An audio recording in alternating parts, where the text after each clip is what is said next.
Assalamualaikum warahmatullahi wabarakatuh. Apa khabar murid-murid? Saya doakan murid-murid sihat sejahtera di samping keluarga yang tersayang. Baik, hari ini kita akan belajar iaitu bab ibadah. Bab ibadah iaitu diriku bersih. Yang mana kita akan sambung pelajaran minggu lalu iaitu istinja. Istinja.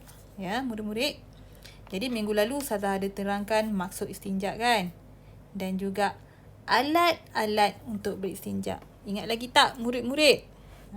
Alat-alat beristinja dia ada dua jenis. Iaitu yang pertama kita gunakan air lah kan. Air mutlak. Tetapi jika tiada air, kita kena guna benda-benda kesat. Benda-benda kesat tu macam mana? Contoh yang pertama adalah kain. Kain kan. Yang kedua adalah kertas. Kertas. Contoh kertas surat khabar. Yang ketiga adalah batu. Yang keempat, kertas tisu. Yang kelima, daun kering. Yang keenam adalah kulit kayu ataupun kayu. Ya. Ingat lagi tak? Saya harap murid-murid ingat ya. Contoh inilah alat beristinja. Okey. Baik. Hari ni Ustazah akan terangkan ciri-ciri alat beristinja. Ciri-ciri alat beristinja. Contohnya macam yang tadilah, yang 6 tadi. Kain, kertas, batu, kertas tisu, daun kering dan juga kulit kayu ataupun kayu. Ya, murid-murid, apakah ciri-cirinya alat tu? Ya. Baik. Tengok Ustazah terang ya satu persatu. Okey, yang pertama adalah ciri-ciri yang pertama, mestilah benda-benda kesat. Dia mestilah alat tu adalah benda-benda kesat. Ya? Bukannya licin. Kesat. Contohnya seperti batu dan kertas. Plastik tu boleh tak buat untuk beristinja kalau plastik? Boleh ke tidak? Tidak boleh. Kenapa? Kerana plastik adalah benda licin. Jadi tidak boleh buat untuk beristinja. Sebab dia bukan benda kesat. Dia licin ya. Baik. Kita tengok pula yang kedua. Iaitu ciri-ciri alat beristinja. Iaitu bukan benda dimuliakan. Contohnya makanan. Baik. Alat-alat yang beristinja ni mestilah bukan dari benda yang dimuliakan. Contohnya makanan. Okey, contoh roti. Roti kita nampak roti kesat kan? Roti kan dia macam kesat-kesat sikit kan? Boleh buat beristinja ke tidak? Tidak boleh. Kenapa? Sebab dia makanan. Benda tu kita makan. Benda tu dimuliakan. Kami muliakan benda tu. Kita buat makanan. Jadi tidak boleh buat untuk beristinja. Contohnya pula lagi air. Contoh air kan? Air kopi dan juga air Milo. Boleh tak buat beristinja? Tidak boleh. Sebabnya air tu kita dah dia muliakan dah. Dia dah berubah warna, dah berubah jisim. Dah jadi minuman kita sudah kan. Jadi kita tak boleh buat istinja air kopi ataupun air Milo. Lagipun dia dah melekit dah. Ya. Nanti kalau basuh nanti lain pula jadinya. Baik. Jadi ciri-ciri alat yang ketiga iaitu mestilah bersih dan suci. Alat tu mestilah bersih dan suci. Bukan benda kotor seperti najis dan darah. Ya. Contohnya macam tulang. Tulang boleh tak kita buat untuk beristinja tulang? Tidak boleh. Walaupun tulang tu dah kering. Kan? Tidak boleh. Ya? Sebab dia asal daripada makanan. Bila tu dia dah jadi kotor dah lah. Ya? Tidak boleh. Baik. Yang keempat iaitu ciri-ciri alat beristinja yang boleh menghilangkan najis. Ya? Ciri-ciri alat tu yang boleh menghilangkan najis. Bukan benda yang licin seperti plastik dan kaca. Jangan cari benda yang licin ataupun benda yang bahaya. Contohnya plastik tadi saya cakap tak boleh kan. Kemudian kaca. Boleh tak kaca buat istinja? Jangan. Nanti berdarah pula nanti yang susah pula. Teruk.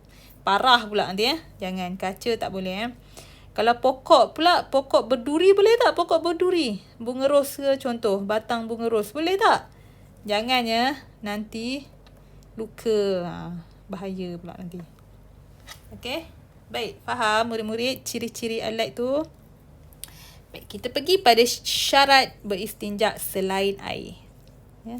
Syarat-syarat kita nak istinja selain air.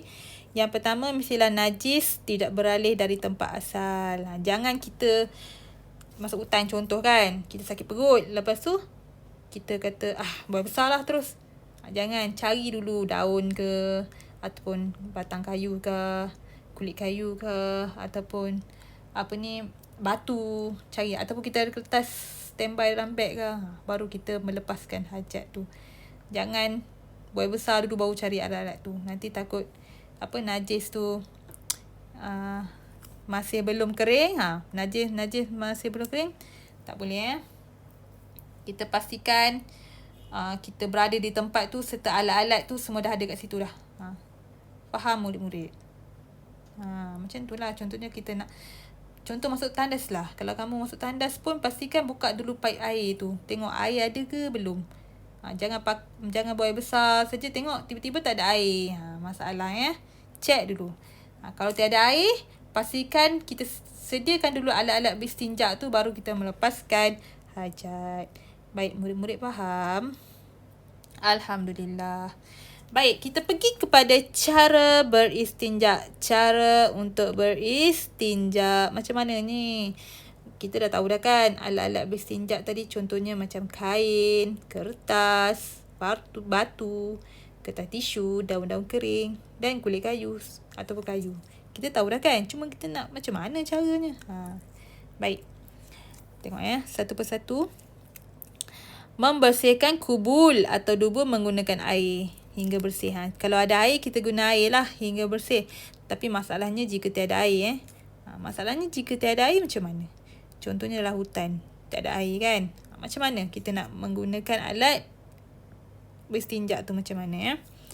Okey, ini penting tengok Menggunakan sekurang-kurangnya 3 ketul batu, 3 helai daun, 3 batang kayu, 3 daun kering atau lebih. Jadi kita kena gunakan sekurang-kurangnya 3 benda tu. 3 ketul batu kah? 3 daun kering kah? 3 helai kertas kah? 3 helai daun kering ataupun lebih. Sekurang-kurangnya 3. Tapi seelok-eloknya adalah kita guna lebih. 4, 5, 6, 7 helai. Contoh, kita guna lebih. Jangan guna 3 tu. 3 tu paling kurang lah. Kalau 2 ataupun 1, jangan 1 ataupun 2 memang tidak boleh lah. Tak bersih nanti. Nanti tak bersih kubul ataupun dubur kita nanti. Faham? Mestilah kita guna 3 atau lebih. Ustazah nasihatkan lebih lah. Lebih. Cari, kalau sakit perut tu cari daun kering tu banyak sikit. 5 ke 6 helai ke kan. 3 tu paling kurang lah Kemudian menyapu di permukaan kubul dan dubur sehingga bersih. Kita sapu tu, contohnya 3 batu. Kita sapu 3 batu ni contoh hingga bersih. 1 kita basuh, kita calik, kita lap dekat kubul kita contoh, kita buang. Lepas tu ambil yang lain, kita buang. Kita calik lagi yang lain, kita buang. Ambil tu satu persatu. Itu dah salah nasihatkan. Cari lebih dari 3. Baik, faham murid-murid? Baik, sampai sini saja pelajaran kita. InsyaAllah minggu depan saya akan terangkan cara untuk bersinjak lagi lebih jelas minggu depan. InsyaAllah. Assalamualaikum warahmatullahi wabarakatuh.